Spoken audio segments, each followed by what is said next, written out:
It's pretty rare that a sight like this is actually caught on camera. When we first view this scene, we see what appears to be a fairy running away from us after accidentally being seen. And this is offered to us as a photograph, as if the fantasy figure here is actually real.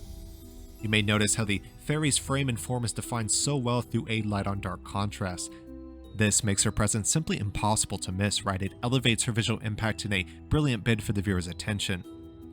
We also see this hazy visual texture that permeates every pixel of the spatial composition. This almost feels like it's caught in the midst of motion or even charmed by a spirit or a spell. This may also remind some of the dreamcore aesthetic, which often takes a sense of childlike nostalgia or wonder and throws it into a surreal, unnatural, even unnerving and scary scene.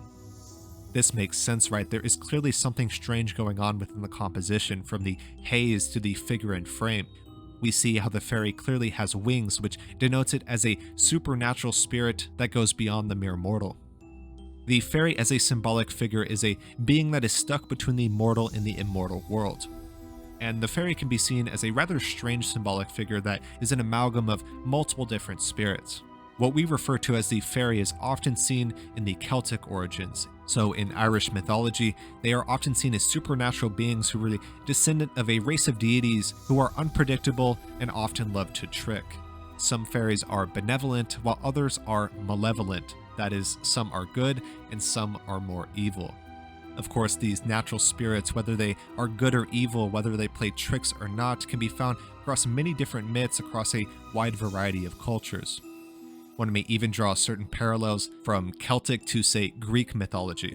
For example, you may see these water or forest spirits such as dryads or nymphs. These are not necessarily evil or not, but they could play tricks on you if they wish. But let's return back to this piece. We see a fairy that is most reminiscent of the Celtic tradition.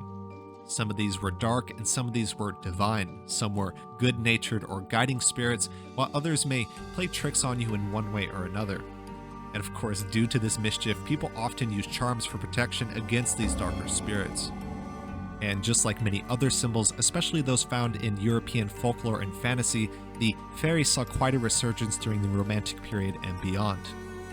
Their influence, of course, cannot be understated. They're one of the most widely recognized symbols of the entire genre of fantasy, romanticism, and fiction writ large. Of course, it is also no mistake that the fairy is widely depicted as feminine. Mother Nature and the feminine are the source of life itself, so of course nature and the feminine go hand in hand.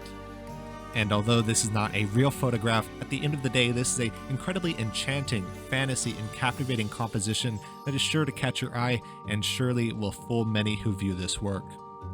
The piece before us was created using OpenAI's DALL-E II, so this is a product of the AI Generative medium of expression. You may note the multicolored signature in the bottom right. This denotes this as a work generated by DALL-E. And OpenAI's DALL-E II was first released in the spring of 2022, only to an exclusive list of testers. And OpenAI made waves when it was first released. It was highly revered for its ability to present photorealism as an AI generative model. And now DALL-E is integrated into ChatGPT instead of being its own standalone generator. The original artist of this work is currently unknown. But despite this, we have some additional works that were generated alongside this initial image. You see, in various compositions, each one is trying to almost evade the viewer as if they're being caught or accidentally seeing. They are trying to run away and hide from the mortal viewer. And finally, returning back to the original work today, this is a hazy, almost nostalgic dreamcore composition that is no doubt going to deceive some who view. It's hard to say why she's here or how we were able to catch this on camera, but this is such a captivating, very interesting and enchanting experience nonetheless.